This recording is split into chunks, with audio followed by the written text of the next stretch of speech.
दोस्तों, voice of Indus TV पर सभी के भलीकार।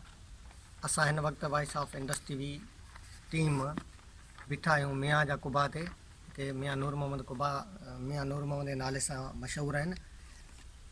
ही कुबा ज़िले शहीद बेनज़ीराबाद तालुके काज़ी अहमद में दौलतपुर नेशनल हाईवे जी ओलह उत्तर वारी कुंड ते वाक़ आहिनि।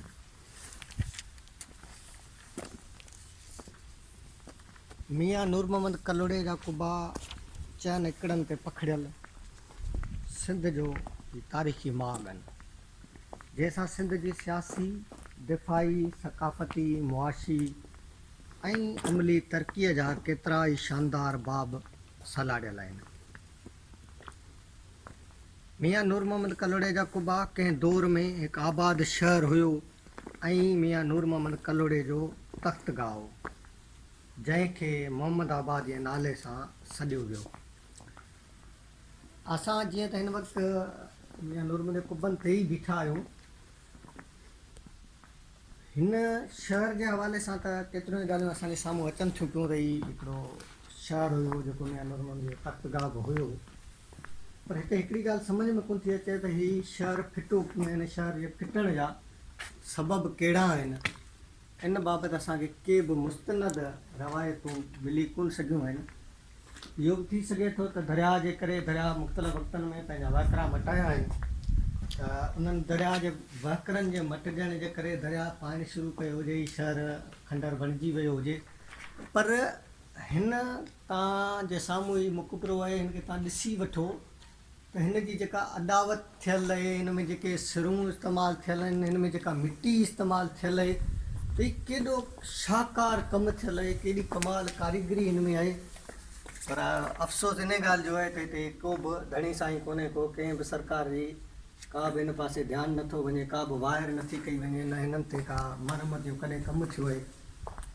आउं सम्झां थो त हिननि कुबनि ते कॾहिं बि को मरमत वग़ैरह जो या सरकार तरफ़ां को जोॻो ध्यानु ॾेई कॾहिं बि कमु करायो कोन वियो आहे कि जंहिं कंडीशन में आहे उन कंडीशन में मौजूदु आहे। मियाँ नूर मोहम्मद साल 1719 ईस्वी में खुदाबाद में तख़्त नशीन थियो। पाण तमामु घणी सियासी बसीरत ॾात रखंदड़ शख़्स हो। इहो ई सबबु आहे जो संदन दौर में सिंध जो समूरो परगि॒णो लार खां वींदे सिबी ताईं हिकु वहदत बणिजी वियो। मियाँ नूर मोहम्मद सिंध जो पहिरियों करोड़ा ख़ानदान जो हुकुमरान हो, जंहिं अरबननि खां पोइ सॼी सिंध ते हुकुमरानी कई। मियाँ नूर मोहम्मद सिंध जी वहदत खे सगारो करण लाइ न्यायती वक़्ताइता फ़ैसिला कया। हिकु त ईस्ट इंडिया कंपनी जा तोपूं ख़रीद कयूं वियूं, जिन मां हिकु तोप अॼु बि उमरकोट किले में मौजूदु आहे। जेके बि दोस्त उमरकोट किले जो दीदार करे आया हूंदा त उन्हनि खे उहा तोप उते ज़रूरु नज़र आई हूंदी। ॿियो फ़ैसिलो इहो कयो वियो जो तख़्तगाह खुदाबाद जे बिल्कुलु साम्हूं मोहम्मद आबाद, जंहिं जाइ ते हींअर असीं बीठा आहियूं, नाले शहर आबाद कयो वियो त जीअं दिफ़ाई लिहाज़ खां सिंध जे उभारनि ऐं लार वारे इलाइक़े खे मज़बूत ऐं महफ़ूज़ रखी सघे। उहो शहर हाणे तबाह थी वियो आहे, तारीख़ जे थी सघे थो त अॻिते सभु मिसाल जी वञे ऐं नालो निशान बि न रहे, पर हिन पासे असांखे ध्यानु ॾियण जी ज़रूरत पए त मियाँ नूर मोहम्मद जे कमु उन्हनि सभिनी शयुनि जे हवाले सां नाले वारे तारीख़दान आबपाशी जे माहिर मरूम M.H. पमर लिखियो आहे त मियाँ नूर मोहम्मद कलोड़े सिंध में सवें वाह खुटराया, यानी 550 वाह। हालांकि माना इहो इलाही वॾो तइदादु आहे, 550 वाह खुटराइण में। सही सिधी ॻाल्हि पई आहे त सिंध खे ज़रई हवाले सां ख़ुशहाल ॾिसणु, ख़ुशहाल बणाइणु हिन माण्हू जो हिकिड़ो ख़्वाबु हो। इहो ई सबबु आहे जो सिंध जी तारीख़ में खेसि किंग ऑफ इरिगेशन सॾियो वञे थो।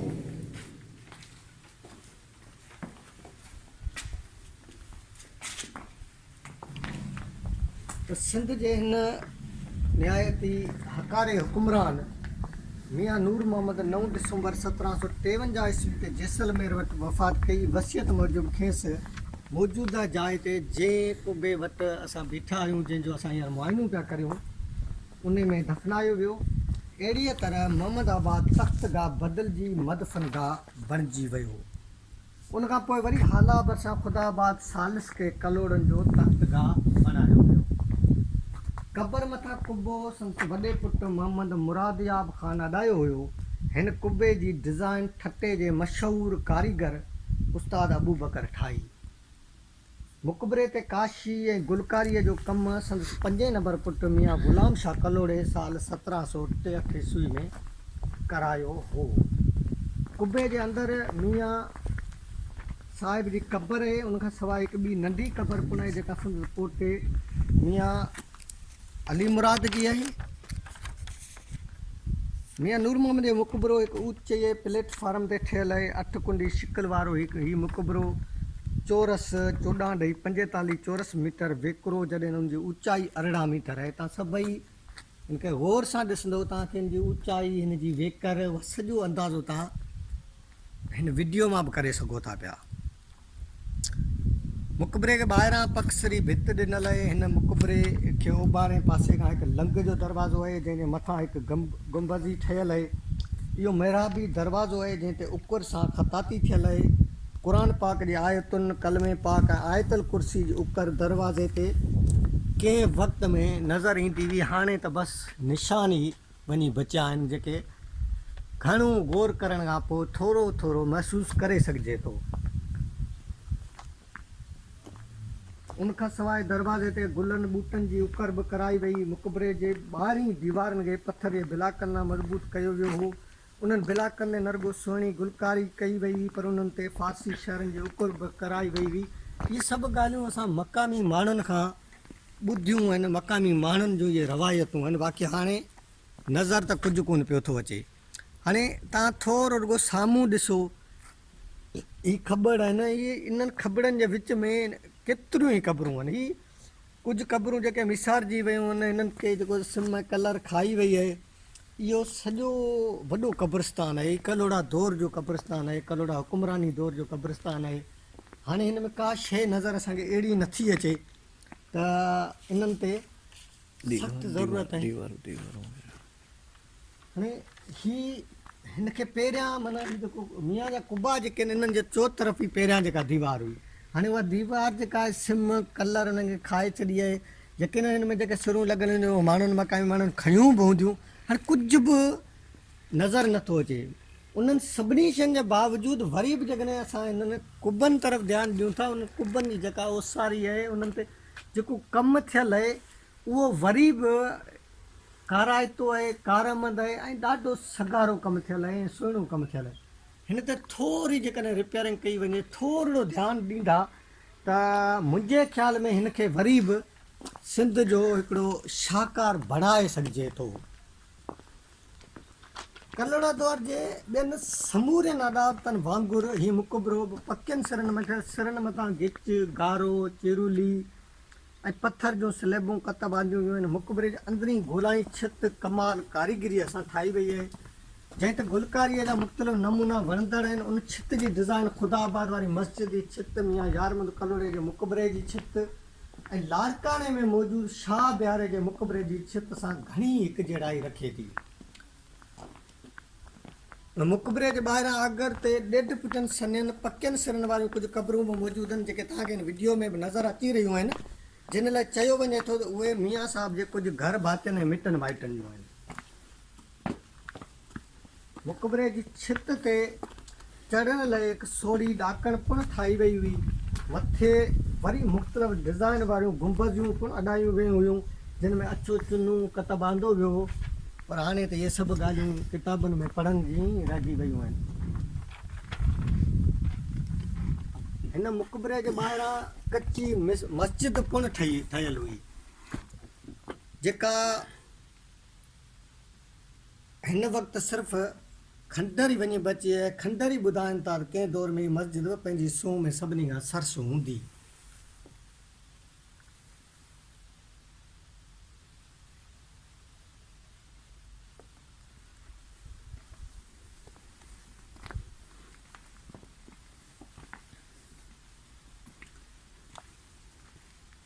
हिन मियां जे कुबनि खां अलावा हिते छह ॿिया कुबा बि मौजूदु आहिनि। उहे कुबा आडे ख़ान, बुड्ढे ख़ान, जलाल ख़ान, सोबत ख़ान, डिंगराज, मुराद कलेरी ऐं क़ाइम ख़ान कोराईअ जा आहिनि। अदावतीअ लिहाज़ खां उहे समूरा कुबा लॻभॻि हिकु जहिड़ा ऐं निराला इन्फरादियत रखंदड़ आहिनि। अंदरि खखरूं बि आहिनि। दोस्तो हाणे हिननि कुबनि जी मौजूदा पोज़ीशन इहा आहे जो उन्हनि जे अंदरि जेको सो हिकिड़ा ज़हरीला जेको सो जीत वग़ैरह वेठा आहिनि, खखरूं वग़ैरह उन्हनि जे अंदरि दाख़िल थियण सां बि डपु थो महसूसु थिए त मतां माण्हू ख़ुदि जेको सो इन जो शिकार थी वञे। ऐं हिननि सभिनी शयुनि खे सख़्त खां सख़्तु ज़रूरत आहे त गवर्नमेंट हिननि खे फौरी तौर ते पंहिंजी तहवील में वठे, हिननि ते कमु कराए, हिननि ते माण्हू रखिया वञनि, हिननि खे चौधीवारी ॾिनी वञे। हीउ हिकिड़ो ज़बरदस्त सयाती मर्कज़ बणाइजे। हिन में रुॻो इहो न आहे त जेको हीअ असांजा माॻ बचंदा, पर ख़ुदि जेके असांजा जेके वॾा इदारा आहिनि, वॾा डिपार्टमेंट आहिनि, आर्कियोलॉजी वग़ैरह, उन्हनि जी हिकिड़ी कमाई जो बि ज़रियो बणिजी सघे थो।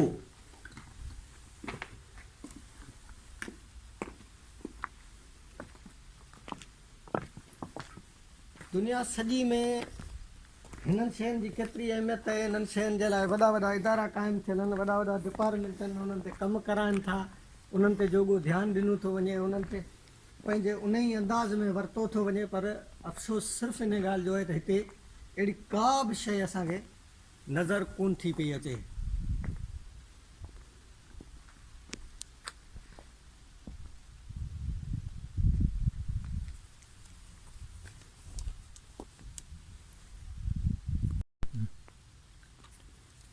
हाणे हीअ आहे मियां नूरमल कलोड़े जे क़ब्रिस्तान मुक़बरे जे बिल्कुलु ॿाहिरां गेट वारे पासे खां।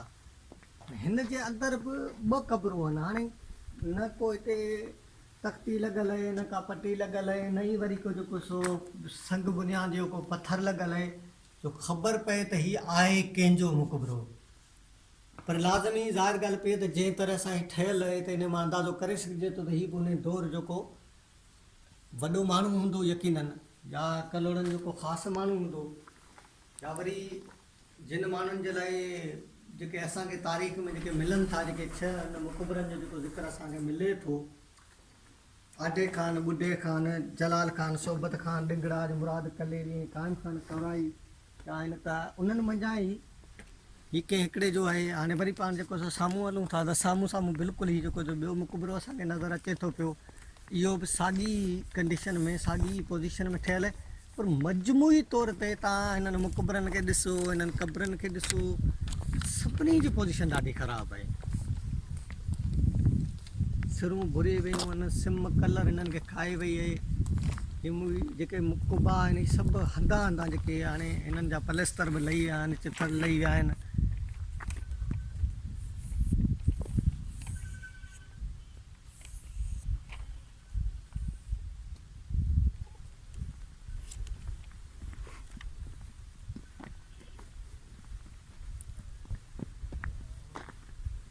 चनी पासे वॾो क़ब्रिस्तान आहे, चनी पासे पखिड़ियल आहे। इवन सभई एकड़नि ते मुश्तमल ही ज़मीन थींदी जंहिंमें हीअ आहे।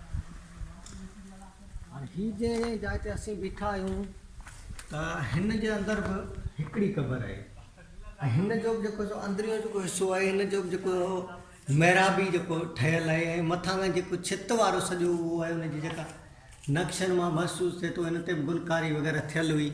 असां जेतोणीकि फिटी विया आहिनि, उन्हनि जे बावजूदि बि पंहिंजे शाकार हुजण जी सिधी सी शाइरी ॾिए थो पियो।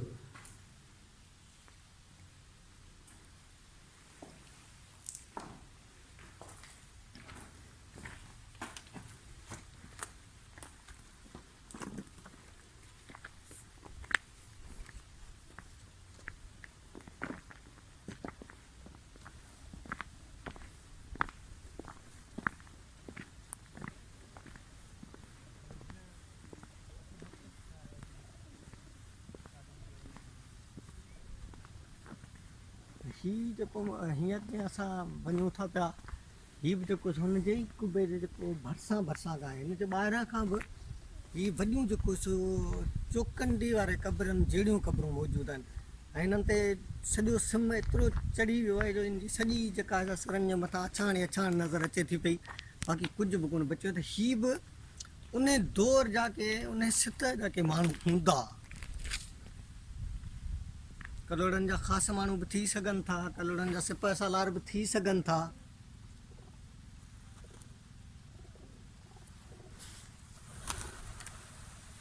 ऐं हिन मुक़बरे जे मथां जेको हीअ कबूतरनि जेका हींअर ताज़ो ताज़ो उॾार कई आहे इहा बि अव्हांखे नज़र अचे थी पई।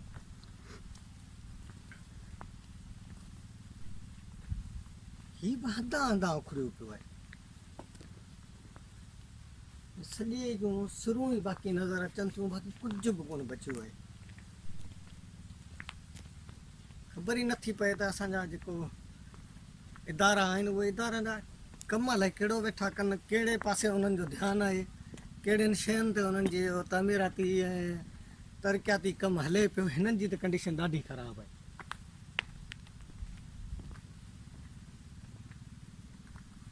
दरवाज़ो ई कोन्हे।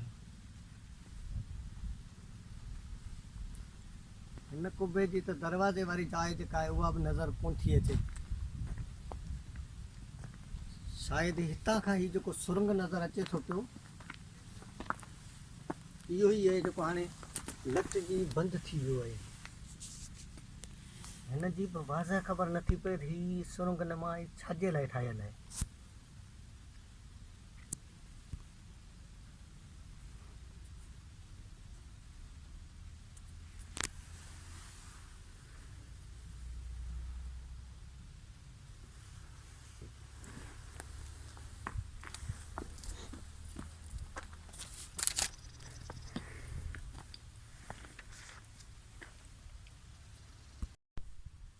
हाणे हिन क़बर खे तव्हां गौर सां ॾिसो, हीअ सफ़ा हैरत जहिड़ी ॻाल्हि आहे। हाणे हिन में सिर्फ़ु हिन क़बर जे हेठां खां सुरंग नज़र अचे थी, ॿियो कुझु बि नज़र कोन थो अचे। ऐं जो नमूनो जेको आहे सो जेके बि असां वटि सिंध में ॿिया क़ब्रस्तान आहिनि उन सभिनी खां इनफरादियत रखंदड़ ही क़बर आहे। हिन में जेको आहे सो मुनफ़रद हैसियत रखे थी। पर हिन बाबति तारीख़ में असांखे अहिड़ी का बि ॻाल्हि, को बि वाज़ह इशारो मिलियो कोन्हे त हीअ जेके क़बरूं आहिनि इहे कहिड़े तरीक़े सां ठहियल आहिनि ऐं कंहिं ठारायूं आहिनि, हिननि जी जेका सा पस मंज़र कहिड़ो आहे इहो असांखे नज़र कोन थो अचे। साॻी कंडीशन में हिन भर वारे कुबे जी बि आहे। पाण हाणे हलूं था हिन ॾांहुं।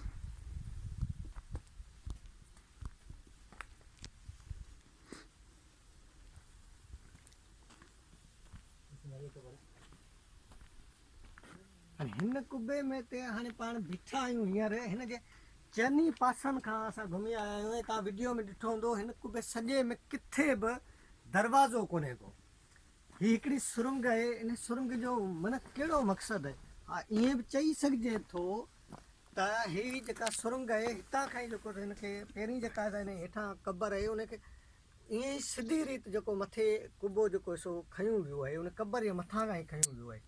या अञा बि को ॿियो पस मंज़र आहे तॾहिं बि ॻाल्हि सम्झ में नथी अचे। न वरी असांखे कंहिं बि तारीख़ में अहिड़ो ज़िक्र मिलियो आहे हिननि कुबनि जे हवाले सां। ख़ासि तौर ते हीअ जेको नमूनो आहे हिन मुक़बरे जो, इन जो ज़िक्र कोन थो मिले। कलोड़ा तारीख़नि में बि हिन शइ जो ज़िक्र कोन थो मिले। हीअ सफ़ा नई हिकिड़ी शइ आहे। आउं सम्झां थो त हिन ते वधीक तहक़ीक़ थियण जी ज़रूरत आहे, वधीक ध्यानु ॾियण जी ज़रूरत आहे। हिन शइ खे वाज़ह करणु घुरिजे त माना सिंध जे कलोड़ा हुकुमराननि जे दौर में हीअ जेको नमूनो राइज थियो त उन जे पुठियां खां पस मंज़र कहिड़ो हो। ज़ाहिर आहे जेके बि सुधरियल क़ौमूं आहिनि उहे क़ौमूं पंहिंजे तारीख़ जे पुराणनि जेको खंडरनि आसारनि मां शयुनि खे जेको वठंदियूं आहिनि उतां खां ई जेको पंहिंजी जेका असां तरक़ी वारे मरहले में दाख़िल थींदियूं आहिनि, अॻिते वधंदियूं आहिनि। त हिननि सभिनी शयुनि खे असां जॾहिं ॾिसूं था त असांजे माण्हुनि जी हिकिड़ी ॾाह बि असांखे नज़र अचे थी, असांखे सम्झ में अचे थी त असांजी सिंध जो माण्हू केतिरो बाशऊर आहे, केतिरो ॾाहो आहे ऐं उन कहिड़ा कहिड़ा नक्श निगारी जा तमीरात जा कहिड़ा कहिड़ा नमूना राइज कया आहिनि।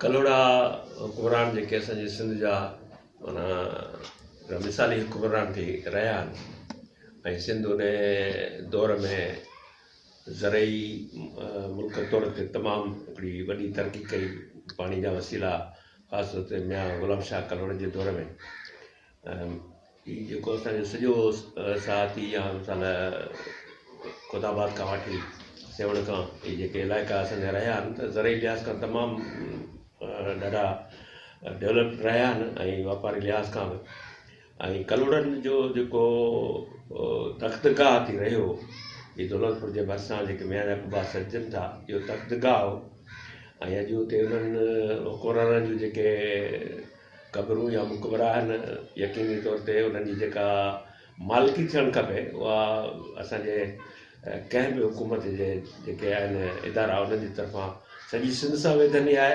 तव्हां ॾिसंदो त मोहन जे दड़े खां वठी जेके बि असांजा जेके तारीख़ी तौर ते असांजी तरक़ी जा ऐं ख़ुशहाली जा जेके ओञाण आहिनि या इवन जेके असांजा हुक्मरान रहिया मिसाल कलोड़ा उन्हनि जी जेका तहज़ीबी ऐं सकाफ़त तौर ते जेके असांजूं जेके ओञाणी शयूं आहिनि उन्हनि खे जेको मिसमार थियनि पिया थियूं मौसमी हालतुनि जे करे या उन्हनि जी सही न पई थिए त उहा हिकिड़ी ॾाढी ॾुखोईंदड़ ॻाल्हि बि आहे। हीउ इलाइक़ो जेको असांजो अव्हांखे शायदि मालूमात हुजे त हीअ असांजे शहर दौलतपुर में हीउ जेको मीर मतारे जे हवाले सां हिकिड़ी दरगाह आहे मशहूरु। हिते असां वटि थिए ईअं थो त जेका बि का हिकिड़ो कुबो या का ॻाढ़ो कपिड़ो जंहिंजे मथां पियल आहे त उहा सम्झूं था त कंहिं वलीअ जी दरगाह आहे। त असांजे तारीख़ सां वेधनि ईअं बि थिए पियो त इहो शुक्र आहे त हे मियां याक़ूबा कलोड़नि जे नाले सां मशहूरु आहिनि जेके फ़क़ीर सॾाईंदा हुआ पीरी मुरीदी बि हुअनि पर रवायती तौर ते उहो सिंधी माण्हुनि खे पीर तौर ते क़बूल कोन कया जो पढ़ वञी चाढ़ीनि पर उन्हनि जे हिकिड़े माना फ़ौजी सिपह सालार जी हिते जॾहिं क़बर ई हुआ सफ़ा मेन रोड ते आहे दौलतपुर जे जेका मीर मतारे जे नाले सां मतन शाह ॿियो टियों घणा हुनखे तख़लुस आहिनि। इहा हिते इहो फ़ौज जो सरबराह रहियो आहे जेको तारीख़ में अचे थो। इन जे बिल्कुलु पुठे पासे ओभर में हिते मीरनि जो कोट बि मशहूरु हूंदो जिते हींअर असांजे जेके गुदाम ठहियल आहिनि कणकुनि जा इहो असां नंढा हुआसीं त इहो बिल्कुलु कचो कोठो हिते असां क्रिकेट रांदि खेॾंदासीं उनखे मिसमार करे ओरियां हिते बंगला बि ठहियल हूंदा ऐं सॼो जेको ही इलाइक़ो ख़ासि तौर ते त हुननि जो जंगी मोर्चो बि हूंदो हो त सरबराह जेको जंगी हुयो हिन जो त उन में महसूसु थिए थो त हिन इलाइक़े खे उन्हनि बाक़ाइदे पंहिंजो जीअं मुल्कनि जा तख़्तगाह हूंदा आहिनि उन्हनि खे डेवलप कजे उन हवाले सां हुयो।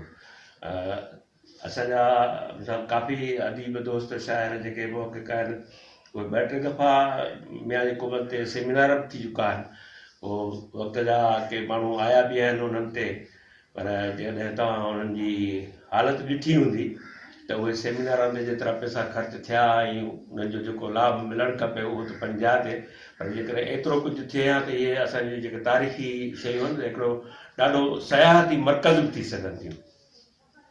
ॿी हिकिड़ी ॻाल्हि जेका मां तारीख़ में पढ़ंदो आहियां मूंखे जीअं चवनि था आरिसर साहिबु कलोड़ा ख़ासि तौर ते ग़ुलाम शाह जो त हू माना तमामु घणो मूंखे हैरत थींदी आहे त उन्हनि कलोड़नि ई अंग्रेज़नि खे हिते कोठियूं क़ाइमु करणु ॾिनियूं वापारी कोठियूं जेके अॻिते हली ईस्ट इंडिया कंपनी नाले सां पोइ कलोड़नि खे तंहिं महिल टालपुरनि भॼाए कढियो जेके मुंहिंजा मुरीद ई हुआ पर मां सम्झां थो त इहे हिकमत अमलियूं जेके दूररस थींदियूं आहिनि त कलोड़नि खां बि हिते ग़लतियूं थियूं आहिनि त किन अंग्रेज़नि जे किन एजेंटनि खे के डॉक्टर थी विया के कीअं उनखे सहूलियतूं ॾियण लाइ वापारी कोठियूं क़ाइमु करण लाइ पर थींदो ई आहे त वापारी कोठियूं मिसाल अॼु जी दुनिया में बि ईअं आहे त ॿितरफ़ो वापारु तॾहिं वञी सर्वाइव कंदा आहिनि मुल्क पर शायदि माज़ी में असांजे हुकूमरान वटि इहो सेंस हुयो ई कोन को त ॿितरफ़ो वापारु पर अंग्रेज़ जेको हिते आयो ई कचे माल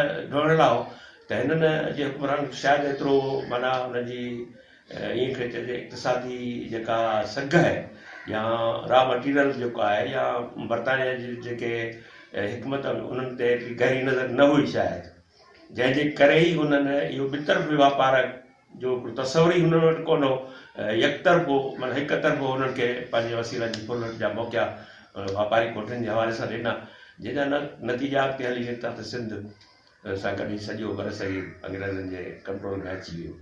त इहे असांजे तारीख़ जा हिकिड़ा कुझु के आकारी पासा बि आहिनि हुकुमराननि जा। जीअं मूं पहिरीं ज़िक्र कयो त ज़राअत जे हवाले सां मियां गुलाम शाह काफ़ी वाह कोटराया उनखे ज़रई ऐं तमामु हिकिड़ो अमन अमान जे हवाले सां ऐं ख़ासि तौर ते अदब जे हवाले सां कलोड़ा दौर सिंधी अदब जो हिकिड़ो सोनहरी दौर बि लिखे थो वञे थो। उन में वॾी डेवलपमेंट थी ऐं हिकिड़ो असांजे हुनखे पज़ीराई मिली ऐं इहो सभु आहे त उहे असांजा जेके बुनियाद आहिनि उहे एतिरा मज़बूत आहिनि जो अॼु जो सिंधी अदब जॾहिं असां हुनजो बुनियाद था खणूं त उहो कलड़ो जे दौर खां माना लिखियत में जेको अचे पियो थो त उनखे हिकिड़ी वॾी हिकिड़ी अहमियत आहे। ऐं ईअं कंहिंजा ग्रास रूट्स जेके असांजा आहिनि अदब जा उहे उतां ई असांजा जहिड़ो कर जीनियन तौर ते उतां सां शुरू थियनि। न त ईअं ॿियूं कहाणियूं मिसाल अरब दौर रहियो या सुमरा समा दौर उनजो लिखियलु अदब त कोन्हे को, पर हीअ ख़ासि तौर ते जेको कलोड़ा दौर आहे उन में असांजो लिखियलु अदब तारीख़ ते जेकी कुझु छेड़छाड़ आहे या हिकिड़ी तमामु सिंध जी हिकिड़ो शानदार दौर बि रहियो आहे। उनखे चइजे कमी पेशियूं आहिनि तो 100 सैकड़ो को बि हुकुमरान पर हिकिड़ी हद ताईं इहा आहे त हू अवाम दोस्त हुआ। पोइ जीअं असांजे हुकुमराननि मां सम्झां सिंध जो हिकिड़ो पुराणो रहिया त उन्हनि पंहिंजी दिफ़ा ते कॾहिं बि को तवजो कोन, छाकाणि त उन्हनि खे जॾहिं हू सोचनि पिया त असां कंहिं ते हवालो कोन कयो असां ते केरु कंदो, पर सिंध जी ख़ुशहाली हुई जंहिं सॼी दुनिया जे चोरनि डाकुनि लुटेरनि खे पोर्चुगीज़नि खां वठी अंग्रेज़नि ताईं उन्हनि खे ॾेखारियो त हिन मुल्क ते कब्ज़ो कयो छाकाणि त वसीलनि सां मालामाल हो। इहे हिकिड़ियूं शयूं